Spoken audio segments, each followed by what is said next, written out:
Good afternoon and welcome also from my side. My name is Florian Güldner. I'm Research Director ARC in Munich. I will lead you through the first topics here, so let's start. And I actually want to start with the question why we do this Megatrends exercise. At ARC, it's one thing that we really are strongly convinced is that it's not the technology that shapes let's say the society, but it's society, politics, economics, etc. that shapes the way the technology that we use looks like on the plant floor. So today we want to look at the demographic change. We want to look at the rethinking mobility, two of the very strong megatrends. We identified also a couple of others, and see how those impact the technology on the plant floor. So think of demographic change. If you look at demographic change, one big development is the brain drain that we feel in Europe as well as North America. And this brain drain leads to the fact that we use more remote troubleshooting because we have geographically dispersed experts that support the local team.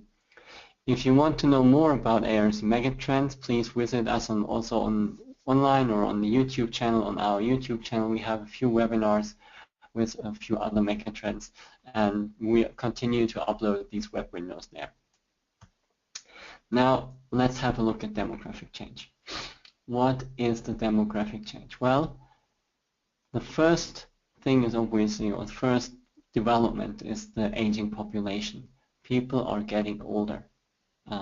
On average, they're getting older, and they also have less children, especially in Western Europe as well as in North America.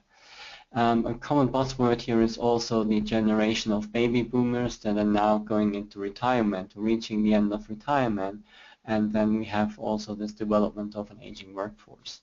There are companies in North America that I interviewed, and they say, well, we right now have really the challenge that the majority of our workforce retire in the next 2 to 5 years, and they need to have a technology change, and they need to basically work on two things at the same time, which is a very tough thing to do.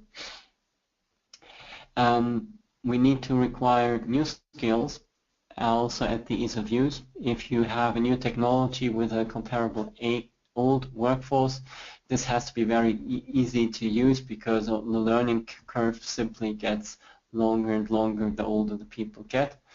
The education must be adapted. Most automation apply collaborate already with universities to really form the education and thereby the workers that they need. We also have a market that's increasingly interesting. That's the market of personalized healthcare. Many of the old jobs are automated away. That means if a person goes into retirement, they may be not replaced with a younger person, but with a machine or a robot.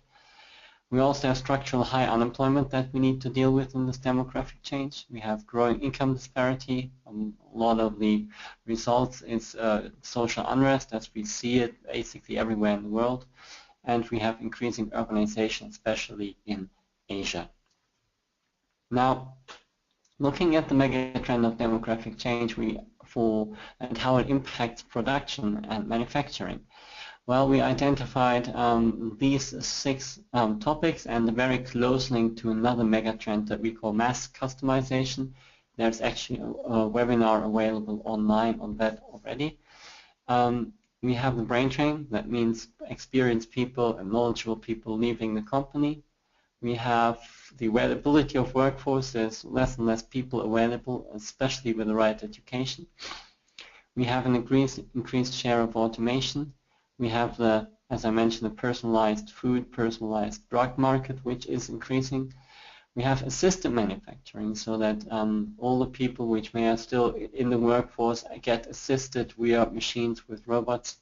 And we have assisted living, where machines and robots move more and more into our personal life. Now, we sat together at ARC, did a lot of research, and figured out how these manufacturing trends impact automation markets and automation technology. That's actually the green bubbles here. But going through all these green bubbles will last at least 2 to 3 hours, so we just focus on the ones that are relevant right now. If you look at the ones that have a blue frame, those are relevant to cybersecurity. So you can, this brain drain is often counteracted by remote access, remote maintenance, remote support, which means we need a secure connection to the plant floor. We have an increased automation manufacturing, we have intelligent maintenance as well. Also, this needs data. The data needs to be stored, it needs to be transported, it needs to be secure. The same is true here for the mass customization and personalized drug market. We have the problem, we will come to that later, what happens in cybersecurity when you have a lot of commercial devices, tablets, smartphones on the plant floor, and on an assisted living. If you have a robot, if you have more technology, you want this to be secure.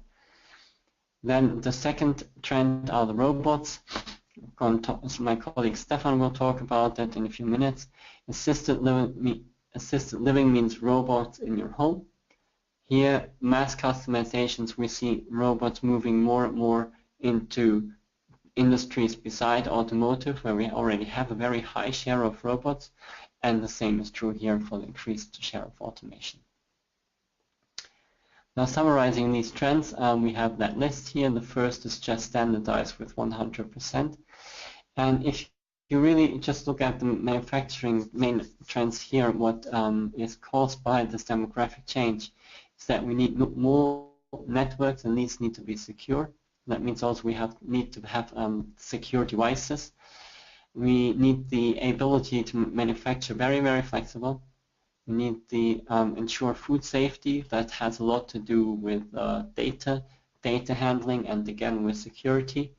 We need to support the elderly or older employees that are still there, that are still very knowledgeable and very experienced. So many companies want to keep those in their factories. And we need to support the learning and training, remote as well as on-site. So that was the megatrend of demographic change, and we're now moving to the megatrend of mobility. Rethinking mobility means a couple of things, basically. A couple of developments that are already on the way, but that will continue, they will accelerate, they will develop exponentially and create a really new structure of mobility in the future. Overall, when you look at the way people move today, there's actually increasing need to get from point A to point B. That's not only work, it's also private, it's also for fun. When people move to city, they commute. There's a lot of outdoor activities for private and for fun. So a lot of transport is going on, and it's really, really increasing, especially in emerging economies. This transport needs to be increasingly sustainable. We do have the case in Chinese cities. We actually also have that in German cities or cities across Europe, where pollution gets so high in certain days in the summer that traffic needs to be shut down or really, really reduced.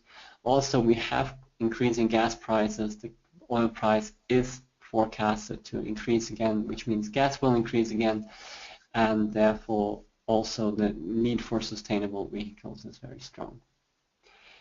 Right now, cars are still the most important vehicle for people between 18 and mid-30s, but this is about to change. Most people, especially in urban areas, basically are carless and use this app-enabled transport. So I can give you a personal example. When I want to get from point A to point B within the city of Munich, the first thing is I don't take the car unless I do have to transport something, and then I simply use an app that shows me what is the fastest and cheapest way: taxi, Uber, public transportation, or a bike.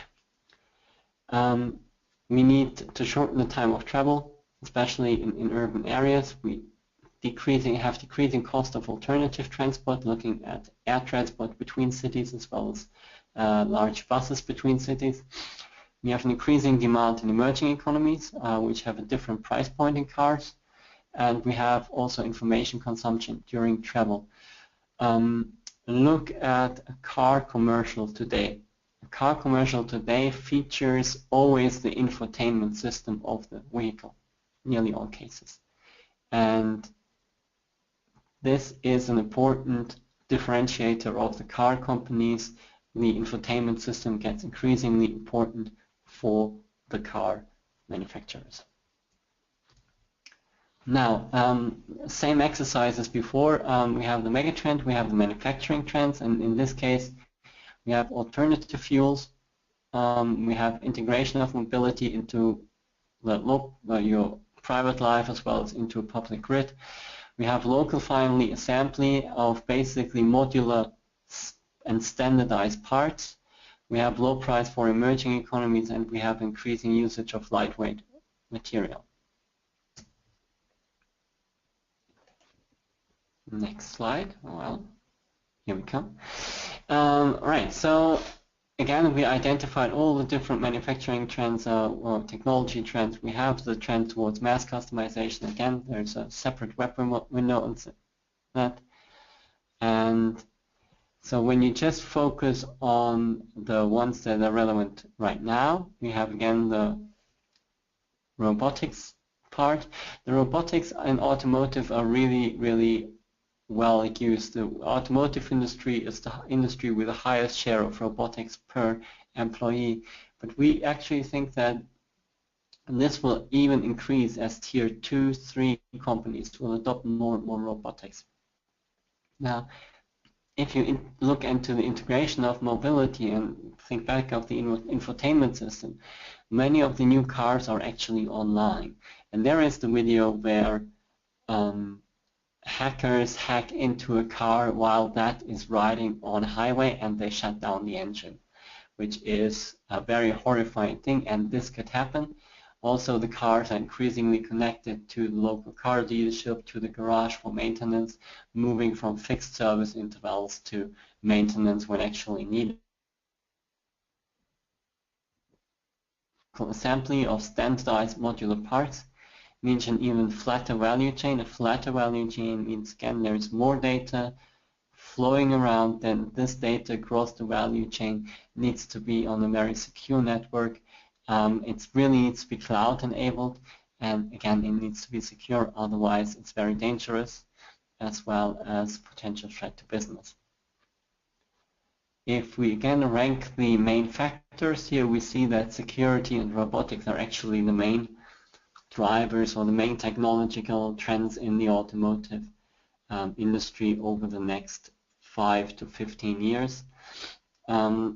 It's important again to point out that it's security in production and in the vehicle. Well, robotics will be more widely applied. The share of automation will increase globally, especially in Asia and on these tier 2 and tier 3 companies.